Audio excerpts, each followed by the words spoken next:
Hello, you're on Initiative Africa. My name is Asha Sampath. Welcome to this new edition of your weekly magazine featuring Africa on the move through smart innovations and initiatives that work. Let's get on the show with our top stories today. Documentary director, photographer, but also writer, Oswald Levat is a multifaceted talent. This Cameroonian by birth has been writing since the age of 14. She's the author of The Aquatics, a beautiful fresco on the emancipation of an African woman against a backdrop of social and family pressures. The novel was crowned with the first prize for Pan-African literature awarded by the African Union. She's our guest of the week. How to stop being defined by others, to be no longer defined by how men see us, the patriarchal view, and reinventing oneself.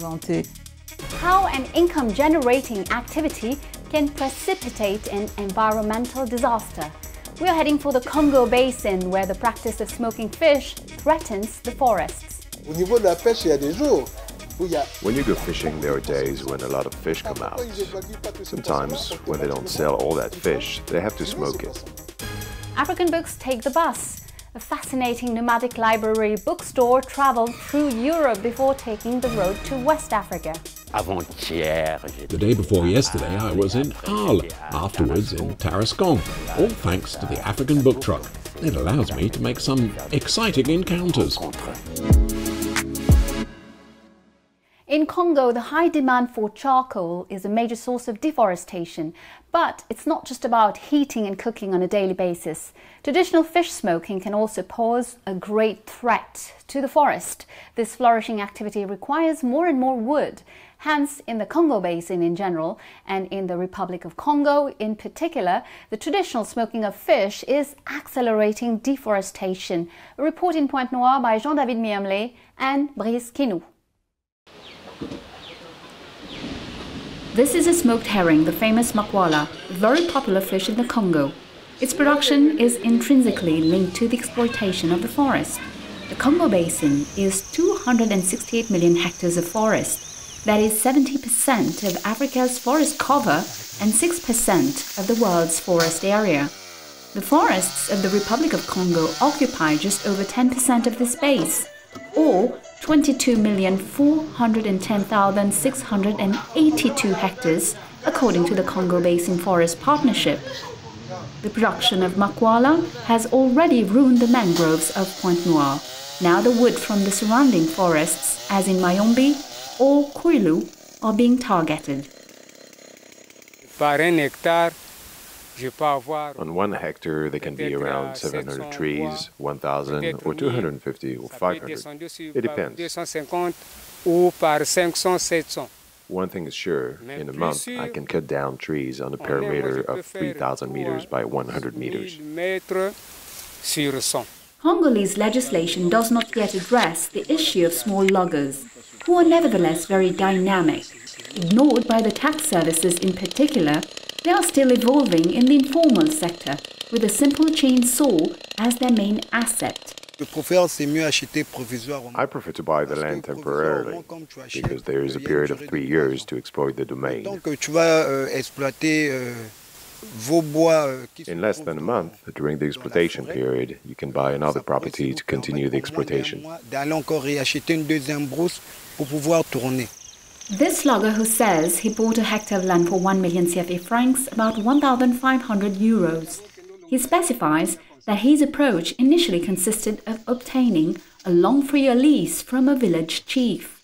Then, the income earned before the end of the lease allows the buyer to definitely buy 1 or several plots of forest and thus continue the operating cycle. Obviously, there's a close link between the quantity of fish to be smoked and the exploitation of wood. For 20 crates, the wooden content is 2 tricycles when fully loaded.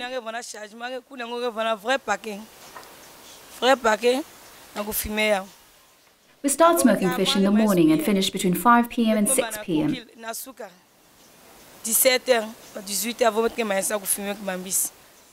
Time to spread and turn the fish over the ovens, it's difficult work.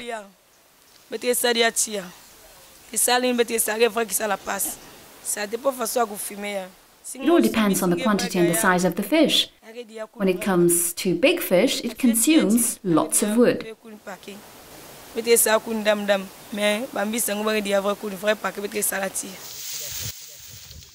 Civil society representatives warn against reckless exploitation of the forest. When you go fishing, there are days when a lot of fish come out. Sometimes, when they don't sell all that fish, they have to smoke it. If there is a lot of fish to smoke, a lot of wood is used. And if we use a lot of wood, it means that we have to use a lot of wood in our forests. And if we cut a lot of wood, it becomes a danger for humanity. Because as you know, today the forest plays a very important role for our survival, because the forest tries to store carbon dioxide to emit oxygen. It is not known exactly how much wood is taken for smoking fish. In 2007, a World Bank study revealed that an inhabitant of Congo used 1 cubic meter of wood per year for a total production of 100 million cubic meters. Half of it is for firewood. With demographic pressure, demand is such that more and more wood is needed to supply the market with charcoal, firewood, or for smoking fish. During COP26, the Congo Basin states, together with the international community, adopted a set of measures called the Glasgow Pact. In particular, it recommends the abandonment of the financing of fossil fuels. A specific separate 1.5 billion agreement for Congo's forests, targeting, among other things, the need to halve the use of charcoal for cooking over the next 5 years. Solutions already exist, such as fish smoking ovens, imported or locally made. The equipment you see is a modern and aroma injection smoker whose main fuel is gas, but the aromas can be varied. You can fit more than 300 kilos of product in this smoker, and it can smoke around more than 300 kilos of fish per hour. The smoking time is much shorter. Here, in an hour, one can already smoke and dry products. On the other hand, traditional smoking techniques, sometimes take days. Scattered initiatives already exist to reconcile fish smoking and sustainable forest exploitation. Alongside the experimentation with improved ovens that consume less firewood, there's also the use of fish smoking ovens. All these innovations, carried out by NGOs, the FAO, or independent researchers, have the advantage of saving forests from destruction. The whole challenge is to popularize and finance these discoveries in order to sustainably preserve the forests of Congo in particular. Now it's time to meet our guest, Oswald Lovat. She takes us to a fictional African country, Zamboina, where a woman named Katme is torn between tradition, the weight of marriage and social control on the one hand and emancipation on the other. It is the captivating and tragic universe of her novel, Les Aquatiques, The Aquatics in English. Oswald Lovat was born in Cameroon before traveling the world, an atypical itinerary made up of unusual choices that nourished the gestation of her first book, as she told Laurent Soustras. Oswald Lovat, welcome. Your first novel, Les Aquatiques, is about Katme, an African woman on the path to learning and independence. Where did the idea come from? Is it something that's been close to you for a while? Bonjour Laurence. Les Aquatiques, c'est l'histoire de Katme. Hello, Laurence. Les Aquatiques is the story of Katme, who is a woman in her 30s and who is married to a man of influence. Et elle a une vie conventionnelle et rangée. Et un jour, son meilleur ami... She has 2 children and has an average, well-ordered life. Then one day, her best friend, who she considers as her brother, is arrested and put in prison. This event changes her life, and Katme begins to question herself and then questions everything she thought she had built. Her home, her life choices, her choices as a woman. L'idée m'est venue au fil des années.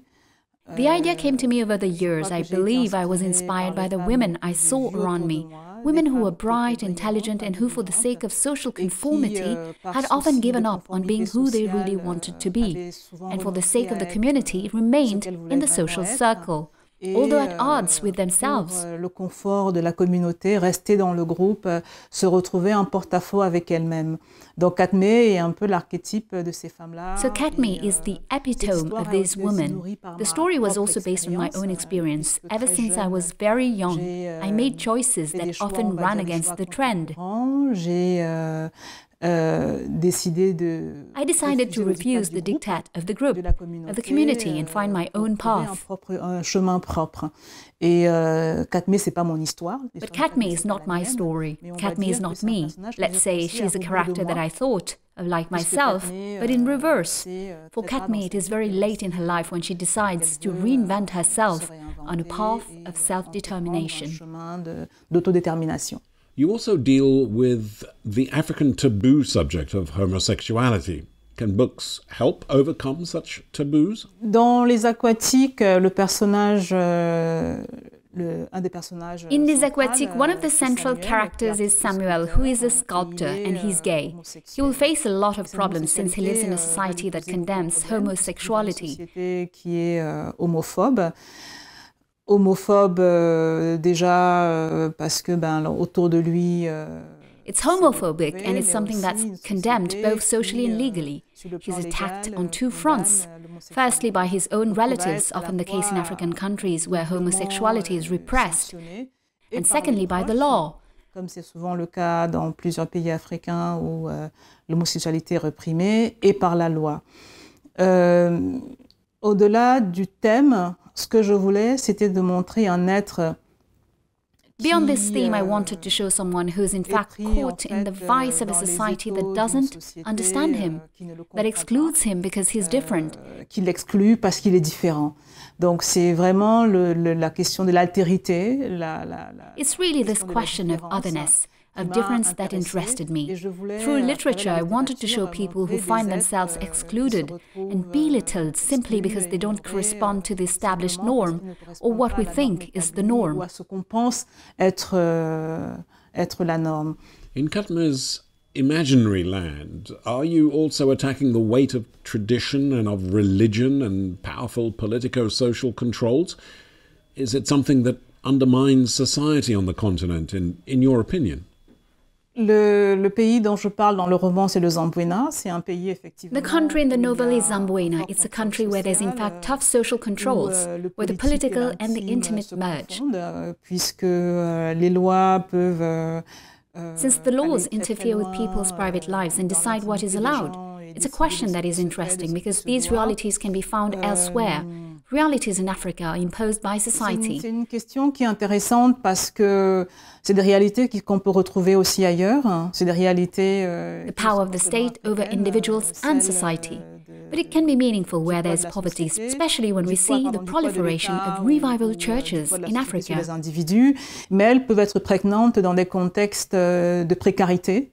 Notamment quand on voit la prolifération des églises de réveil en Afrique, où des gens ont, where people with very low incomes still manage to donate 10%, sometimes even more, of their salary to crooked pastors. De leur salaire à des pasteurs véreux. Lorsqu'on voit encore le poids It improves the influence of religion, without naming a particular church, on the lives of individuals and how it can authorize and then dictate a standard of life that can be very oppressive. Et puis dicter des normes de vie qui sont parfois très oppressives. Donc oui. So the answer to your question is yes. Il y a des mouvements sociaux, il y a une société civile qui est très active. At the same time, there are social movements. There's an active civil society. There are activists, social and political campaigners who are trying to maybe not quite reverse the trend, as for now that's difficult, but who are introducing a more balanced approach. Et donc le roman Les Aquatiques, c'est aussi. And the novel Les Aquatiques is also about questioning social conditioning, which the majority are resigned to or have accepted. Par la majorité, parce que beaucoup ont démissionné. For Katme, your novel's heroine, there is a ray of hope, the promise of emancipation. Are you also optimistic for African women today? Alors, Katmé, c'est une femme qui a construit sa vie sur des renoncements. Katmé is a woman whose life has been a long series of surrenders and compromises by default, until the day she realizes that she can no longer continue like this and decides that for what she wants to become, she must give up what she has. That's the big question we ask ourselves as women, how to stop being defined by others, to be no longer defined by how men see us, the patriarchal view. Du mal, le regard patriarcal, et se réinventer. And reinventing oneself, it's the path she follows, a difficult path for all women, a hard path for women in Africa. But I believe that it's a path that they are bravely trying to follow today. Welcome to the second part of our show. We remain in the field of African literature and its enthusiasts. Faced with competition from major Western houses, the African publishing sector is struggling to develop, and the impact of COVID-19 has not helped matters. It has been 2 years since it experienced a decline in its activity on the continent, but a French association based in Arles, in France, wants to take literature from the continent on a journey. Parole Indigo, that's its name, offers an original solution, to say the least, an African book truck or a traveling library to promote African authors and publishing. Our journalist Lionel Cauchois followed part of its journey. The vehicle, known as a fast bus in Senegal, began its journey in the south of France and now is turning a few heads in the streets of Paris. Financed by crowdfunding and public funds, the brightly decorated library-cum-bookshop on wheels has travelled across the country to reach its destination, the Paris Plage. The aim is to offer the locals a taste of a made-in-Africa literature. L'African Book Truck, The African Book Truck is the idea of creating a mobile bookstore library that can meet everyone in town centres, in the city outskirts, in the countryside, everywhere to meet people, readers, and offer space that is both a library where you can sit and read on site, the bookstore inside the truck, a place for artists. Like a well-thought-through storyline, the idea did not come overnight. In French-speaking Africa, approximately 3/4 of books come from French publishers. In France, the presence of African publishing is almost non-existent. It seems important to me that there should be some kind of balance, in other words, that the multiplicity of authors existing on the African continent and who bring the voice of contemporary Africa can be better and more often heard.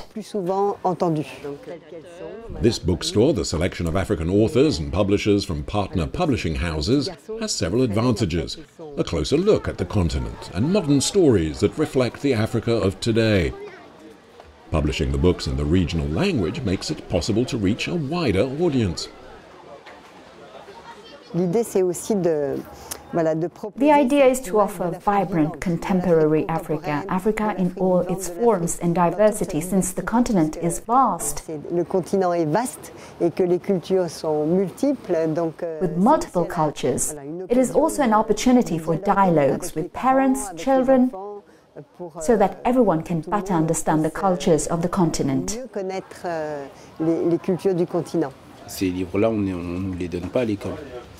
These books are not provided in schools.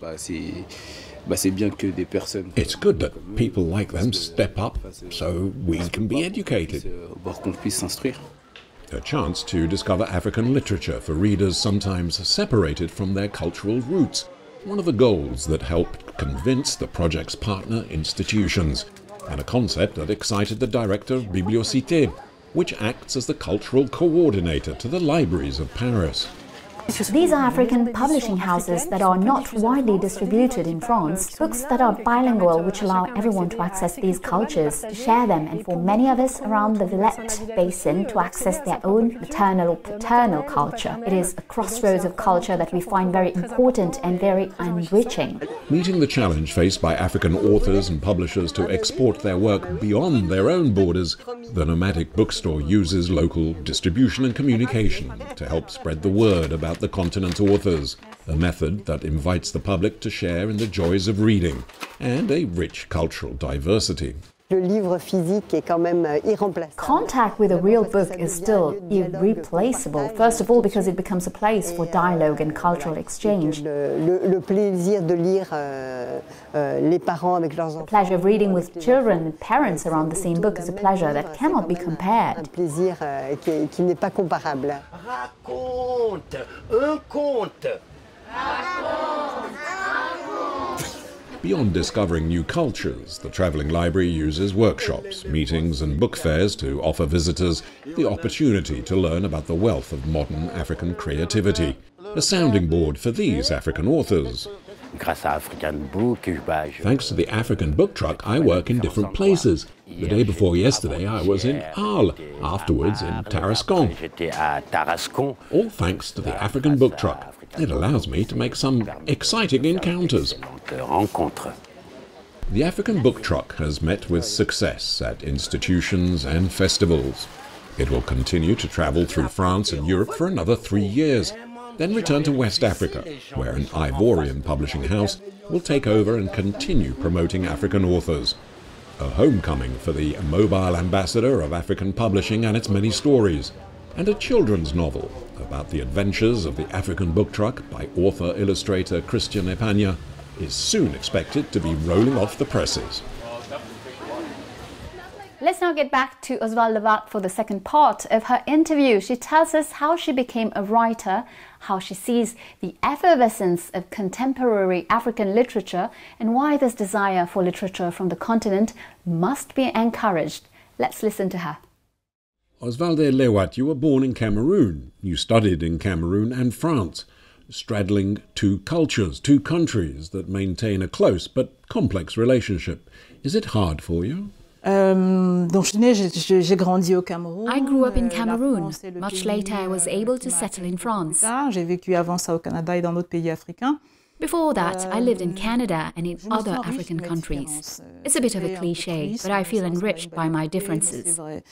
Quand je suis en France, it might seem banal, but it's true. When I'm in France, I'm a black, racialized woman. And to others, I can seem different, certainly. Je peux être différente, effectivement. Quand je suis en Afrique aussi, when I'm in Africa, I can also be different because maybe my accent is different to the locals. Maybe my life choices or tastes, or a whole part of my culture differs from the local people. Having said that, qui est moins en résonance avec les personnes qui vivent sur place. Et en même temps, c'est des différences. It's the differences that have enriched me enormously, that have opened my eyes to the world, that have allowed me to understand that others are really us. L'autre, c'est nous. Donc c'est un vrai enrichissement. C'est vraiment un vrai enrichissement. It's an enriching process that has its difficulties as there are times. Il y a des situations où je me suis demandé si je n'étais pas assez ceci. When I wondered if I wasn't enough of this or of that, but that's all part of life. L'épaisseur d'une vie. You began writing at 14. How did you start, and what's your writing routine today? Alors j'ai voulu écrire très jeune. J'avais lu à 12 ans Cyrano de Bergerac, ça a été mon choix. I've wanted to write since I was very young. I read Cyrano de Bergerac when I was 12 and something in me clicked and I decided to become a writer. At 14 I wrote a first novel. I was not very good. I've always written not just novels but poems too. I wrote non-fictional for my documentaries. I wrote short screenplays and short stories. Les Aquatiques, which is my first novel, took a long time coming. Les Aquatiques est mon premier roman a été long. Et en réalité, pour moi, écrire, c'est une lutte quotidienne, mais en même temps... To be honest, I find writing a daily struggle. But I know when I write, I'm where I have to be. Without writing, my life would be meaningless. Ça a l'air emphatique de dire ça, mais c'est absolument vrai. That sounds dramatic, but it's absolutely true. I have a routine. I try to write every day in the morning when I wake up. I don't put it off because I can procrastinate a lot. I write on my computer, I write on my phone. I write on scraps of paper. I write all the time by any means. I always have a sheet of paper handy. I jot down ideas all the time, and then, despite all this, I try to have some discipline without which I think writing is actually impossible. Sans laquelle, je pense, le travail d'écriture n'est pas possible. What sort of reception did your book have in Africa, and who are your readers? Le roman est disponible dans certains pays. The book is available in some African countries, unfortunately not in all countries. In the countries where it's been read, I've had positive feedback from the most part, and some less positive since I think some people might have been uncomfortable with the subjects that are covered in the book. The question of female emancipation, the question of homosexuality and power gains. L'émancipation féminine, la question de l'homosexualité, et puis des jeux de pouvoir. Le Zamboana, c'est Zamboana is an imaginary country. Miroir à plusieurs pays du continent africain, et ça peut. But it also mirrors several countries on the African continent, and that can be embarrassing. Overall, I'd say that the novel was very well received. It will be more widely distributed at the end of the year thanks to publishers Éditions Nimba in Côte d'Ivoire, who will issue a less expensive version for the African public, since now it's being sold at a European price on the African continent. Il est vendu à un prix européen sur le continent africain. To pick up on your comments, how do you see the future of literature on the continent, bearing in mind the economic costs of publishing, which can discourage writers from the diaspora? Aujourd'hui, en Afrique, le nombre d'écrivains... Today, the number of writers, of authors, is increasing rapidly in Africa. Il y a de plus en plus de gens qui écrivent. More and more people are writing and being published. African authors shine in the literary universe and shone particularly brightly last year, in 2021, on the African continent itself. Un peu partout, notamment l'année dernière, en 2021. Sur le continent africain, ça reste compliqué. It's complicated, though, since the publishing houses receive little financial support from the state. For publishing houses, booksellers, libraries, the whole book economy is very weak everywhere. Une économie qui est très fragile partout. C'est un secteur qui devrait bénéficier d'un. This is a sector that could benefit from significant support from countries in Africa, but remains very fragile. Il reste encore très fragile, donc.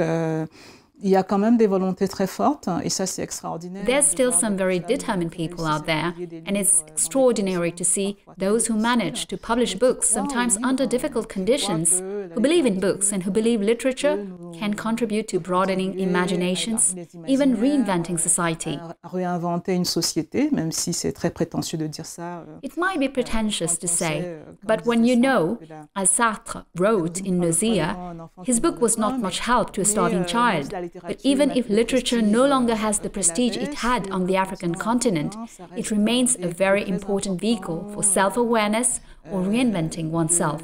It is for me, anyway. D'éveil, en tout cas, ça l'a été pour moi. What do you think of the current wave of literature in Africa and the new writers, groups of writers and writers' clubs emerging on the continent? Je pense que depuis ce qui est considéré comme le premier roman africain... I think that since the first recognized African novel by Thomas Mofolo from Southern Africa in 1907, the continent's literature has continued to flood libraries, bookstores and imaginations, whether in Africa or abroad. There's still work, important work to be done. Il y a encore du travail à faire, il y a un travail important à faire. But there is a pool of important writers. Il y a un vrai désir de littérature. There's a real desire for literature, and this must be helped along, must be supported by the state, by the public authorities, since the economy of books is fragile. Des livres, l'Union africaine a créé son premier grand prix de littérature. The African Union's first Grand Prix for literature was awarded to Les Aquatiques. I'm delighted to say, at the same time, beyond the actual prize itself, the Grand Prix must be a message for the countries of the African Union that literature is a sector that has to thrive, since it's an essential part of education. Il fait partie des moyens d'éducation, qu'il permet à la culture and allows culture to be shared. Above all, it awakens the imagination of Africa's youth. It is important that beyond the prize, they should go, individual countries at the local level, they should go much further. They should realize that literature is not just an accessory. We saw it during the confinement. We remembered how vital it was to be able to read and to be able to visit other worlds through a text. À travers un texte. That's it. Initiative Africa is over for today. You can of course find Oswald Lewatt's interview and the replay of our programs on our news website, africaonair.com. And of course, you can also find us on all our social media channels. Feel free to share, like and comment using the hashtag Initiative Africa. And don't forget, next week, same time, same channel, I will see you again with a new edition of Business Africa. Have a great week and goodbye.